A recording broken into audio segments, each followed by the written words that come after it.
सुबह के करीब 6:30 बजे थे। उत्तर भारत के एक दूर दराज पहाड़ी इलाके में हल्की धुंध फैली हुई थी। सूरज अभी पूरी तरह निकला नहीं था, लेकिन आसमान में लालिमा फैलने लगी थी। पहाड़ों की चोटियों पर बर्फ चमक रही थी। नीचे घाटी में एक छोटी सी धारा बह रही थी। हवा में ठंडक थी, लेकिन वो ठंडक जो जिंदगी का एहसास कराती है। भारतीय सेना की एक गश्ती टुकड़ी पहाड़ी रास्ते पर आगे बढ़ रही थी। सबसे आगे चल रहा था हवलदार अर्जुन रावत, उम्र करीब 38 साल। चेहरे पर सख्ती, लेकिन आंखों में अपनापन। वर्दी पर 17 साल की सेवा का अनुभव झलक रहा था। बाईं जेब में बेटी की फोटो, दाईं जेब में मां का दिया हुआ रुद्राक्ष। उसके पीछे थे नायक इमरान खान, 32 साल, कश्मीर से, 2 बच्चों का बाप। घर में पत्नी, मां और बूढ़े अब्बू। चेहरे पर हमेशा मुस्कान, लेकिन ड्यूटी के वक्त बाज की नजर। सिपाही दीपक सिंह, 28 साल, राजस्थान से, परिवार में पहला सैनिक, पूरे गांव की उम्मीद। शादी तय हो चुकी थी अगले महीने। और सबसे पीछे था लांस नायक मोहित शर्मा, सबसे युवा, महज 24 साल। 2 साल पहले ही ज्वाइन किया था। मां की इकलौती संतान। पिता की शहादत के बाद मां ने अकेले पाला था। मोहित चलते चलते कुछ नर्वस था।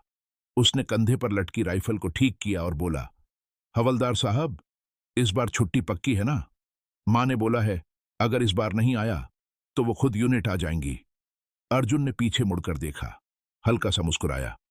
पहले इस पेट्रोल को खत्म कर ले बेटा, सीमा सुरक्षित रहेगी, तभी छुट्टी भी मिलेगी। इमरान ने मजाक किया, और अगर छुट्टी मिली तो मोहित की शादी भी पक्की समझो, है ना मोहित? मोहित शर्मा गया, अभी तो मां ही काफी हैं। दीपक हंसा, अरे यार, मेरी शादी तो तय हो गई, अगले महीने बारात जाएगी, तुम सब आओगे ना?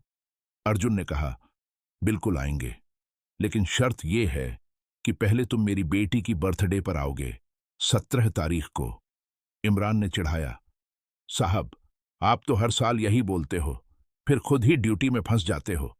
सब हंस पड़े, लेकिन यह हंसी ज्यादा देर टिकने वाली नहीं थी। अर्जुन ने चलते चलते अपनी जेब से बेटी की फोटो निकाली। 8 साल की बच्ची, छोटी, लाल रिबन और बड़ी बड़ी आंखें। उसे वो दिन याद आया जब वो आखिरी बार घर गया था। 3 महीने पहले की बात है। पापा, इस बार कब आओगे? बेटी आंचल उसकी गोद में बैठी थी, छोटे छोटे हाथों में पापा का बड़ा हाथ। अर्जुन ने उसके बाल सहलाए, जल्दी आऊंगा बेटा, प्रॉमिस। लेकिन पापा, आप हमेशा यही बोलते हो, और फिर फोन पर बोलते हो ड्यूटी आ गई। अर्जुन की पत्नी प्रिया किचन से आई, आंखों में नमी थी। आंचल, पापा को जाने दो, वो देश के लिए काम करते हैं। आंचल ने अर्जुन का कॉलर पकड़ा। पापा, आप हीरो हो ना? अर्जुन ने उसे गले लगाया। हां बेटा, तेरा पापा हीरो है। प्रिया ने चाय दी, चुपचाप बैठ गई पास। अर्जुन, कब तक? अर्जुन समझ गया सवाल का मतलब। बस थोड़ा और, फिर रिटायर होकर तुम्हारे पास रहूंगा, बस 2 साल। प्रिया ने आंसू पोंछे। मैं नहीं रोकती, लेकिन आंचल तुम्हें बहुत मिस करती है। अर्जुन ने कहा, मैं जानता हूं, लेकिन मैं करूं भी क्या? यह मेरा फर्ज है। अर्जुन ने फोटो वापस जेब में रखी। मन ही मन सोचा, बेटा, इस बार पक्का आऊंगा। अचानक रेडियो में आवाज आई, अल्फा टीम, सावधान रहिए, सस्पेक्ट मूवमेंट डिटेक्ट हुई है, पॉइंट 17 के पास, रिपीट, पॉइंट 17। अर्जुन का चेहरा सख्त हो गया। हाथ ऊपर उठाकर उसने सबको रुकने का इशारा किया। सब एक दूसरे की तरफ देखने लगे। मोहित ने राइफल तैयार की। दीपक ने चारों तरफ नजर घुमाई। इमरान ने रेडियो पकड़ा। हवा में अजीब सी खामोशी थी, न पंछियों की आवाज, न कीड़ों की सरसराहट। ये वही खामोशी होती है जो सिर्फ हमले से पहले आती है। अर्जुन ने धीमी आवाज में कहा, इमरान, बेस को अपडेट भेजो। दीपक, लेफ्ट फ्लैंक चेक करो। मोहित, तू राइट साइड संभाल। सब अपनी जगह गए। अर्जुन ने बाइनोक्यूलर से ऊपर पहाड़ी को देखा। कुछ साफ नहीं दिख रहा था, लेकिन 17 साल के अनुभव ने उसे सिखाया था, जब कुछ नहीं दिखे तब सबसे ज्यादा खतरा होता है। अचानक धड़ाम, एक गोली अर्जुन के बगल की चट्टान से टकराई, फिर दूसरी, फिर तीसरी, और फिर फायर की बारिश। पहाड़ी के ऊपर से गोलियां बरसने लगीं। कवर लो, अर्जुन की आवाज गूंजी। सब चट्टानों के पीछे छिप गए। गोलियां लगातार आ रही थीं। दीपक चट्टान के पीछे था। उसने राइफल उठाई और जवाबी फायर किया। इमरान ने रेडियो पर चिल्लाया, बेस, ये alpha team, under heavy fire, repeat, under heavy fire. लेकिन रेडियो में सिर्फ शोर था, सिग्नल नहीं आ रहा था। अर्जुन ने समझ लिया, ये प्लान्ड हमला है। उसने चिल्लाया, इमरान, कितने हैं? इमरान ने ऊपर झांका। साहब, कम से कम 15 से 20 और हैवी आर्म्ड हैं। अर्जुन ने सोचा, हम सिर्फ 4। गोलियां सीमित, रेडियो काम नहीं कर रहा और दुश्मन ऊपर से फायर कर रहा है। उसने मोहित को देखा। मोहित घबराया हुआ था, पहली बार असली मुठभेड़ में था। अर्जुन ने उसे इशारा किया, मोहित, घबराना नहीं, बस मेरी बात सुनो। मोहित ने सिर हिलाया। तभी एक गोली दीपक के कंधे में लगी। आह! दीपक गिर गया। मोहित चीखा, दीपक भाई! वो उठने लगा, लेकिन अर्जुन ने उसे रोक लिया। रुक, ऐसे बाहर गया तो तू भी मारा जाएगा। इमरान ने कवर फायर दिया। मोहित ने मौका देखकर दीपक को खींचकर चट्टान के पीछे लाया। दीपक का कंधा खून से लथपथ था। मोहित के हाथ कांप रहे थे। भाई, तुम ठीक हो? दीपक ने मुस्कुराने की कोशिश की। हाँ यार, बस थोड़ा सा चुभ रहा है, लेकिन खून बहुत निकल रहा था। मोहित ने फर्स्ट एड किट निकाली, कांपते हाथों से बैंडेज बांधने लगा। फायरिंग जारी थी। अर्जुन ने स्थिति का आकलन किया। दीपक घायल है, गोलियां खत्म होने वाली हैं, रेडियो काम नहीं कर रहा, पीछे हटने का रास्ता बंद हो चुका है। उसने इमरान की तरफ देखा। इमरान भी समझ गया। दोनों की आंखों में एक ही सवाल था, क्या करें? अर्जुन ने गहरी सांस ली। उसने फिर से बेटी की फोटो देखी। मन ही मन कहा, माफ कर देना बेटा, शायद इस बार नहीं आ पाऊंगा। फिर उसने मोहित को बुलाया। मोहित, यहां आ। मोहित आया। अर्जुन ने उसके कंधे पर हाथ रखा। बेटा, मैं तुझे एक काम देना चाहता हूं। मोहित ने सिर हिलाया। जी साहब। अर्जुन ने कहा, तुम इमरान और दीपक को लेकर नीचे जाओगे, वहां से बेस को इन्फॉर्म करोगे और बैकअप बुलाओगे। मोहित घबरा गया। लेकिन साहब, आप? अर्जुन ने शांति से कहा, मैं यहां रुकूंगा, उन्हें रोकूंगा। मोहित की आंखें फटी रह गईं। नहीं साहब, ये नहीं हो सकता, हम सब साथ चलेंगे। इमरान भी आ गया। साहब प्लीज, हम कोई और रास्ता निकालते हैं। अर्जुन ने दोनों को देखा। आंखों में अजीब सी शांति थी। ये हुक्म नहीं है, ये विनती है। मोहित की आंखों से आंसू निकल आए। साहब, मेरी मां, उन्होंने कहा था कि आप मेरा ध्यान रखना। अर्जुन ने उसके आंसू पोंछे। और मैं रख रहा हूं, तुझे जिंदा भेज रहा हूं। इमरान ने कहा, साहब, कम से कम मुझे रहने दो। अर्जुन ने मना कर दिया। नहीं, तुम्हारे 2 बच्चे हैं और बूढ़े अब्बू, उन्हें तुम्हारी जरूरत है। इमरान की आवाज भर आई, साहब, आप भी तो। अर्जुन ने उसे बीच में रोक दिया। मेरी बेटी को एक हीरो बाप चाहिए और आज मैं उसे वो दूंगा। उसने मोहित की वर्दी ठीक की। बेटा, आज अगर तू यहां रुका तो कल कोई और तेरी मां को यूनिट में खबर देने आएगा, लेकिन अगर तू गया तो कल 1000 माएं सुरक्षित रहेंगी। मोहित का गला भर आया। अर्जुन ने उसे गले लगाया। जा बेटा, और हां, मेरी बेटी को बताना कि उसका पापा हीरो था। इमरान और मोहित ने घायल दीपक को संभाला। अर्जुन ने उन्हें नीचे जाने का रास्ता दिखाया। जाओ और पीछे मत देखना। तीनों भारी मन से नीचे उतरने लगे। मोहित हर कदम पर पीछे देखता था। अर्जुन वहीं खड़ा था, अकेला। अर्जुन ने अपनी राइफल चेक की। 30 राउंड बचे थे, 2 ग्रेनेड और वर्षों का अनुभव। उसने एक लंबी सांस ली, फिर अपनी जेब से वो फोटो निकाली, आंचल की फोटो। उसने उसे चूमा। पापा को माफ कर देना बेटा, इस बार बर्थडे पर नहीं आ पाऊंगा। फिर उसने फोटो को जेब में वापस रखा। दुश्मन धीरे धीरे नीचे आ रहे थे। अर्जुन ने एक ऊंची जगह ली, पोजीशन संभाली और फिर फायर! एक एक करके गोलियां चलाईं। हर गोली निशाने पर। दुश्मन रुक गए। उन्हें समझ नहीं आ रहा था कि फायर कहां से आ रहा है। अर्जुन ने पोजीशन बदली, फिर से फायर किया। दुश्मन घबरा गए। उनकी भाषा में रेडियो पर अफरा तफरी सुनाई दी। अर्जुन समझ गया। उन्हें लगा कि यहां पूरी टीम है। उसने फायदा उठाया। अलग अलग जगहों से फायर करता रहा, लेकिन गोलियां खत्म हो रही थीं और दुश्मन संख्या में ज्यादा थे। एक गोली अर्जुन के पैर में लगी। आह! वो लड़खड़ाया, लेकिन गिरा नहीं। चट्टान का सहारा लेकर खड़ा रहा। दूसरी गोली उसके कंधे में लगी। खून बहने लगा, लेकिन अर्जुन ने हार नहीं मानी।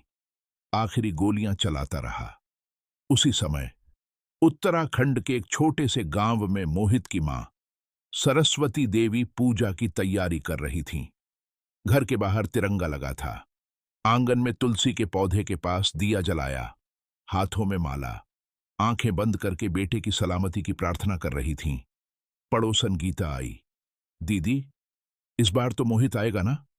सरस्वती देवी ने मुस्कुराकर कहा। हां बहन, कह के गया है। बोला था छुट्टी पक्की है। गीता ने कहा। अच्छा है, बेचारे को कितने दिन हो गए यहां आए? सरस्वती देवी ने आंसू पोंछे। बेटा फौज में है, मां को इंतजार करना ही पड़ता है। उसी समय अर्जुन की पत्नी प्रिया ने फोन किया। मां जी, अर्जुन जी का फोन आया था। सरस्वती देवी ने कहा। नहीं बेटी, लेकिन आएगा। वो हमेशा शाम को फोन करते हैं। प्रिया ने कहा। मां जी, मुझे कुछ अजीब सा लग रहा है। सरस्वती देवी ने उसे संभाला। बेटी, डरना नहीं, भगवान सबकी रक्षा करेंगे। वापस पहाड़ी पर। अर्जुन के पास अब सिर्फ 2 ग्रेनेड बचे थे। गोलियां खत्म हो चुकी थीं। दुश्मन करीब आ रहे थे। अर्जुन ने एक ग्रेनेड निकाला, पिन खींची और फेंका। धमाका! 3-4 दुश्मन मारे गए, बाकी फिर से रुक गए। अर्जुन अब बुरी तरह घायल हो चुका था। खून बह रहा था, सांसें तेज हो रही थीं, लेकिन उसने हार नहीं मानी। उसने आखिरी ग्रेनेड पकड़ा, दुश्मन को और करीब आने दिया। उसने आंखें बंद कीं। बेटी का चेहरा याद आया, पत्नी की मुस्कान याद आई, मां के आंसू याद आए। और फिर उसने पिन खींची। भारत माता की जय। और अंतिम धमाका हुआ। शाम के करीब 5 बजे एक आर्मी वाहन गांव में दाखिल हुआ। पूरा गांव चुप हो गया। बच्चे खेलना भूल गए। औरतें दरवाजों पर आ गईं। सरस्वती देवी घर के बाहर खड़ी थीं। तिरंगे के नीचे 2 अधिकारी उतरे, एक कर्नल, एक मेजर। दोनों ने सैल्यूट किया। कर्नल ने आगे बढ़कर कहा, आप हवलदार अर्जुन रावत की मां हैं? सरस्वती देवी ने सिर हिलाया। कर्नल की आवाज भारी हो गई। मुझे बेहद दुख के साथ बताना पड़ रहा है, हवलदार अर्जुन रावत ड्यूटी के दौरान वीर गति को प्राप्त हुए। सरस्वती देवी कुछ नहीं बोली। आंसू नहीं आए, बस खड़ी रहीं। फिर धीरे से बोली, उन्होंने किसी को बचाया ना? कर्नल ने कहा, उन्होंने अकेले 20 से ज्यादा दुश्मनों को रोका और अपनी टीम को बचाया। पूरा सेक्टर उनकी वजह से सुरक्षित है। सरस्वती देवी ने तिरंगे को छुआ। मेरा बेटा हीरो था। भाग 10।